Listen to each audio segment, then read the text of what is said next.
وہاں پر دھاندلی کیوں نہیں کروائی گی, ان کو کیوں نہیں ہروایا گیا. بات کرتے ہیں دھاندلی کروانے کے حوالے سے, جس کو وہ لاڈلا کہہ رہے تھے, نواز شریف کی بات, نواز شریف کو لاڈلا کہہ رہے تھے نا, لاڈلا آ گیا, لاڈلے کے لیے یہ کیا جا رہا ہے, لاڈلے کے لیے وہ کیا جا رہا ہے. بڑا سادہ سا سوال ہے میرا کہ اس لاڈلے کو پھر سادہ اکثریت بھی نہیں, 2/3 اکثریت کی بات میں رضوان رضی صاحب کے ٹویٹ دیکھتا تھا تو وہ کہتے تھے 2/3 اکثریت مل رہی ہے, یہاں پر اس کو سادہ اکثریت بھی نواز شریف کو نہیں دلائی جا سکی. پھر آگے بڑھے, مسلم لیگ نون کی بات کرتے تھے کہ مسلم لیگ نون کے لیے میدان خالی چھوڑا جا رہا ہے. فیصل آباد ڈویژن چلے جائیں آپ, 10 میں سے 9 سیٹیں مسلم لیگ نون ہار گئی. آپ گجرانوالہ چلے جائیں, خرم دستگیر وہ سیٹ ہار گئے جو کبھی نہیں ہارے تھے, شہر سے ہار گئے, سرگودا سے ہار گئے. پھر ہم بات کرتے ہیں کہ اسٹیبلشمنٹ نے بڑی دھاندلی کر دی. اسٹیبلشمنٹ نے دھاندلی کرنی ہوتی, مولانا فضل الرحمان ایک طویل عرصے سے ایک اسٹیبلشمنٹ کے لیے ان کے ساتھ ایک بڑے کوارڈینیشن میں تھے. وہ کبھی جو بلوچستان کی حکومت ٹوٹی تھی تب سے لے کر اب تک فضل الرحمان کو تو نہیں جتوایا انہوں نے. صرف یہاں پر ہی نہیں بات ختم ہوتی, بات اس سے آگے جاتی ہے. اسٹیبلشمنٹ نے دھاندلی کی ہے. کہتے ہیں کہ اسٹیبلشمنٹ نے 2 جماعتیں بنوائی تھیں, ایک پرویز خٹک کی جماعت تھی اور ایک جہانگیر ترین کی جماعت تھی. مجھے بتائیں اگر اسٹیبلشمنٹ نے دھاندلی کروائی تھی تو اسٹیبلشمنٹ نے اپنی بنائی ہوئی جماعتوں کے سربراہ کیوں ہروا دیے, وہ کیوں نہیں کروایا؟ اور سب سے آخر میں جو سب سے بڑی بات میں آپ سے کرنے لگا ہوں, سوال کرنے لگا ہوں کہ اسٹیبلشمنٹ نے دھاندلی کروا دی. ہم بار بار کہہ رہے ہیں جناب انہوں نے اپنی مرضی کی حکومت بنوا دی, انہوں نے دھاندلی کروا دی, لیکن مجھے صرف اتنا بتا دیں کہ 9 مئی کے کردار, جی ایچ کیو پر حملہ کرنے والے کردار, وہ کردار جنہوں نے کور کمانڈر ہاؤس کو توہبالا کر دیا, جلا کے خاک کر دیا, جنہوں نے شہداء کی یادگاروں پر حملے کیے, وہ کردار نہ صرف ان کے کاغذات منظور ہوئے, ان میں سے بہت ساروں نے الیکشن لڑا, الیکشن لڑنے کے بعد وہ مفرور بھی ہیں, ان میں سے جیت بھی گئے ہیں.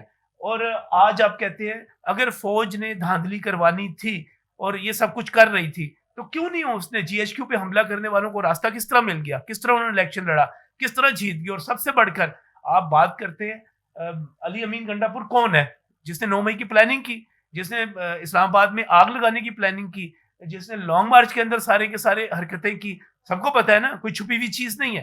فوج نے اگر دھاندلی کروانی ہوتی, اور یہ سارا مجھے تو لگتا ہے کہ اسٹیبلشمنٹ خود اس وقت بیچاری بنی ہوئی ہے, وہ سارا کچھ دیکھ رہی ہے کہ اس کے ساتھ ہو کیا رہا ہے. کسی ریاست میں اس طرح نہیں ہوتا جس طرح پاکستان میں ہو رہا ہے. اسٹیبلشمنٹ کی بات کر رہے ہیں ہم لوگ, اور 9 مئی کے واقعات, پھر علی امین گنڈا پور صاحب جو ہیں وہ وزیر اعلیٰ خیبر پختونخوا کے لیے نامزد بھی ہیں. خان صاحب جو ہے وہ گورنمنٹ بنانے جا رہے ہیں ان کے مطابق کہ پاکستان کی وفاق کے پی کے اور پنجاب میں, ادھر سے پاکستان پیپلز پارٹی جو ہے وہ بنانے جا رہی ہے, مسلم لیگ نون بنانے جا رہی ہے پاکستان پیپلز پارٹی کی سپورٹ سے. جو میاں نواز شریف صاحب تھے وہ 4تھی بار وزیر اعظم بننے کے لیے آئے, ایڈ بھی چل گئے اخباروں کے اندر, اور پھر ان کا ایک سانگ بھی تھا کہ پاکستان کو نواز دو. لیکن آج ایسا یا کل ایسا کیا ہوا کہ خود وہ جو ہے وہ دستبردار ہوئے اور شہباز شریف صاحب کو آگے لے آئے, اور مولانا فضل الرحمان جو کہ ان کے ساتھی تھے آج انہوں نے بھی اعلان کر دیا اپوزیشن میں بیٹھنے کا. یہ ملک جو ہے اس وقت سمت کس چل رہا ہے. لیکن جہاں تک نواز شریف کی بات ہے تو نواز شریف اگر 4تھی بار وزیر اعظم نہیں بنے تو وہ الیکشن سے پہلے ہی انہوں نے واضح کر دیا تھا کہ اگر سادہ اکثریت ملے گی تو میں وزیر اعظم بنوں گا, ورنہ میں اس کے بارے میں مشاورت کی جائے گی. یہ شہباز شریف نے بھی کہہ دیا تھا, یہ مسلم لیگ نون کی طرف سے واضح کر دیا گیا تھا. لہٰذا یہ کوئی اچانک فیصلہ یا ایسا فیصلہ نہیں ہے کہ آپ کے اچانک کر دیا گیا ہے. نواز شریف جو ہے میں ذاتی طور پہ سمجھتا ہوں کہ اب وہ عمر کے اس حصے میں ہے, اور ان کی بردباری یا ان کی وفاداری یا ان کی رواداری یا ان کا ایک خاندانی تربیت ایسی ہے کہ میرا نہیں خیال کہ وہ قومی اسمبلی کے اندر جس قسم کی ہلڑ بازی ہونے جا رہی ہے اور جس قسم کی ایک مضبوط اپوزیشن کے ذریعے وہاں پر اب تماشے لگنے ہیں, کیونکہ پاکستان تحریک انصاف نے کبھی بھی پارلیمنٹ کی کارروائی میں حصہ ہی نہیں لیا, انہوں نے کبھی پارلیمنٹ کو چلایا ہی نہیں. انہوں نے ہمیشہ وہ یا اقتدار میں آنے کی بات کرتے ہیں یا وہ استعفے دے دیتے ہیں. اب وہاں پر جو کردار بیٹھے ہوئے ہیں اور وہاں پر جو کچھ ہونا ہے, میرا خیال ہے نواز شریف کو اپنی عزت بچانی چاہیے تھی. انہوں نے درست فیصلہ کیا, بلکہ میں تو یہاں تک کہتا ہوں کہ انہیں قومی اسمبلی کی سیٹ پہ حلف لینے کی بھی کوئی ضرورت نہیں ہے. وزارت عظمیٰ سے وہ بڑے ہو چکے ہوئے ہیں, اس لیے بھی بڑے ہو چکے ہوئے ہیں کہ ان کا بھائی وزیر اعظم ہوگا, ان کی بیٹی وزیر اعلیٰ ہوگی, اور اس میں عدل مجھے نہیں نظر آتا کہ شہباز شریف کوئی ان سے بغاوت کر سکتے ہیں کبھی کبھی بھی نہیں کر سکتے. اچھا ان کی بیٹی نہیں کبھی جا نواز شریف صاحب جو ہے آپ کے مطابق اگر اسمبلی کا حلف بھی نہیں لیتے سیٹ کا اور وزیر اعظم سے تو وہ دستبردار ہو چکے ہیں, واپس لندن تو نہیں جائیں گے؟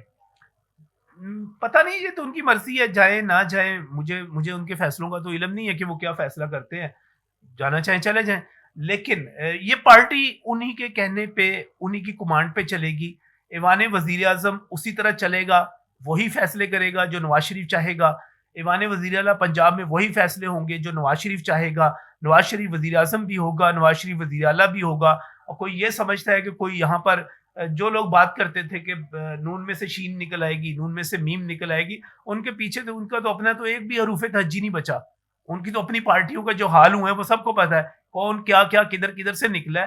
تو نواز شریف جو ہے, میرا نہیں خیال کہ نواز شریف کو الوداع کہا گیا ہے. نواز شریف ایک بڑا رول پلے کرنے کے لیے, سیاست میں بڑا کردار ادا کرنے کے لیے, مریم نواز نے ٹویٹ کر کے کہہ دیا ہے کہ آپ یہ نہ سمجھیں کہ نواز شریف سیاست سے نکل گیا, اس نے سیاست چھوڑ دی ہے. وہ موجود ہے اور وہ اب زیادہ اچھی زیادہ بہتر سیاست کر سکے گا جب وہ جاتی عمرہ میں بیٹھا ہوگا. وہ نواز شریف زیادہ مضبوط ہوگا جو اپنے ادھر ایوان وزیر اعظم سے باہر بیٹھ کے سیاست کرے گا. ایوان وزیر اعظم میں بیٹھا ہوا نواز شریف بہت کمزور ہوتا, اس کے اوپر پیپلز پارٹی بھی حملہ کر رہی ہوتی, اس پر دوسرے اتحادی بھی حملہ کر رہے ہوتے. اب ایسی بات نہیں ہے, شہباز شریف ڈیل کر لے گا ان کو, وہ ان کا مسئلہ ہے. اور نواز شریف جو ہے, میرا خیال ہے کہ انہوں نے اپنے پتے ایک سے زیادہ جگہوں پہ رکھ دیے, زیادہ بہتر کھیلے ہیں. پیپلز پارٹی کا آپ نے بات کی, پیپلز پارٹی نے ایک کچھ آئینی عہدوں کی بات کی جا رہی ہے صدارت کے لیے, پھر چیئرمین سینٹ اور قومی اسمبلی کے جو آئینی عہدے ہیں ان کی موجودگی میں جب آئینی عہدے مل گئے تو مسلم لیگ نون جو ہے وہ اس طرح سے ڈلیور کر پائے گی, یا جس طرح ہم دیکھتے تھے ماضی میں کہ کچھ جماعتیں جو ہیں وہ اتحادی بننے کے بعد پھر بلیک میل کرتی ہے. ہمارے جو فیوچر میں مستقبل کے اندر شہباز شریف کو اس طرح کے مسائل کا سامنا رہے گا, یا بڑے آرام سے جس طرح پی ڈی ایم کے جو ہے 16 ماہ نکلے ہیں اسی طرح نکلیں گے؟ میرا خیال ہے یہ سوال ابھی قبل وقت ہے. ابھی حکومت کے بننے میں, حکومت سازی میں کم از کم کوئی 10 سے زیادہ دن پڑے ہوئے ہیں. نوٹیفیکیشن جاری ہو رہے ہیں, نوٹیفیکیشن کے بعد اجلاس ہوگا, ریزرو سیٹیں آئیں گی, اس کے بعد یہ سارا کچھ ہوگا.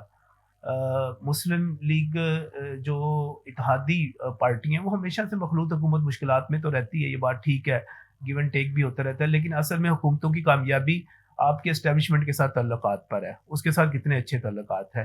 یہاں پر ہم نے میر ظفر اللہ جمالی کی حکومت ایک ووٹ سے چلتے ہوئے بھی دیکھی ہے, تو ہم نے یہاں پر 2/3 اکثریت سے حکومتیں جاتی بھی دیکھی ہیں. لہٰذا مخلوط حکومت ہو, ایک ووٹ سے حکومت ہو, میرا نہیں خیال کہ وہ بہت زیادہ میٹر کرتا ہے. ابھی میں ایک اور چیز جو ایکسپیکٹ کر رہا ہوں وہ یہ ہے کہ عمران خان صاحب نے جو فیصلہ کیا ہے کہ ان کے ارکان ایک شیعہ جماعت میں چلے جائیں, اور اس کے بعد مجھے یہ لگ رہا ہے, بلکہ اس سے پہلے بھی لگ رہا تھا, اس فیصلے سے پہلے بھی تھا, کہ ایک بڑی تعداد جو ہے, بڑی تعداد نہ بھی کہیں آپ تو 1 درجن 2 درجن ارکان جو ہے وہ پاکستان تحریک انصاف سے نکل سکتے ہیں, وہ آئی پی پی میں آ سکتے ہیں, ڈائریکٹ انڈائریکٹ حکومت کا حصہ بن سکتے ہیں.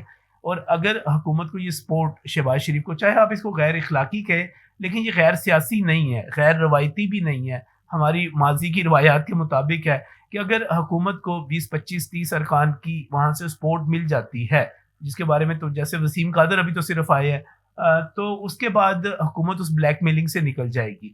اگر اس سے ہٹ کے دیکھا جائے تو جو اس وقت ہماری پوزیشن ہے حکومت کی وہ 160 سے زیادہ ووٹ ہے اس وقت تک, تو 133 چاہیے تھے ریزرو سیٹ سے پہلے, تو حکومت تو ایک مضبوط حکومت ہے. پاکستان پیپلز پارٹی جب تک ساتھ رہتی ہے ٹھیک ہے, اور میرا نہیں خیال زرداری صاحب ساتھ رہیں گے. زرداری صاحب ایک لمبے عرصے کی سیاست کر رہے ہیں, وہ کرنا جانتے ہیں, بلاول کے لیے آگے بھی انہوں نے سوچا ہوا ہے, وہ میرا خیال ہے کہ وہ پھڈے میں ایسے نہیں جائیں گے جس میں ان کو نقصان ہو. تو مجھے لگ رہا ہے کہ جس طرح ہماری پچھلی 4 اسمبلیاں, میں پرویز مشرف کے دور میں بننے والی اسمبلی کی بات کر رہا ہوں جس میں جمالی صاحب وزیر اعظم تھے, میں اس کے بعد زرداری صاحب کی پیپلز پارٹی کی اسمبلی کی بات کر رہا ہوں, میں اس کے بعد میاں نواز شریف والی اسمبلی کی بات کر رہا ہوں, میں اس کے بعد عمران خان صاحب والی اسمبلی کی بات کر رہا ہوں. 4 اسمبلیوں نے مدت پوری کی ہے, یہ چھوٹی بات نہیں ہے. مجھے لگتا ہے کہ 5ویں اسمبلی بھی مدت پوری کرے گی. بہت شکریہ جی. ناظرین, یہ نجم ولی خان صاحب کا آپ تجزیہ سن رہے تھے. اور ان کے مطابق کہ 5ویں دفعہ بھی جو یہ اسمبلی ہے یہ اپنی مدت پوری کرے گی، اور یہی دعا کرتے ہیں کہ ملک کے اندر جو ہے وہ سیاسی استحکام آئے، اور جس سے جو ہے فیصلے کرنے میں آسانی ہو اور مضبوط حکومت آئے، اور تاکہ عوام کی بہتری کے لیے جو اقدامات ہیں وہ کیے جائیں اور عوام کو جو ہے وہ ریلیف مل سکے۔ اس کے ساتھ ہی مجھے دیجیے اجازت، اللہ نے کے بعد۔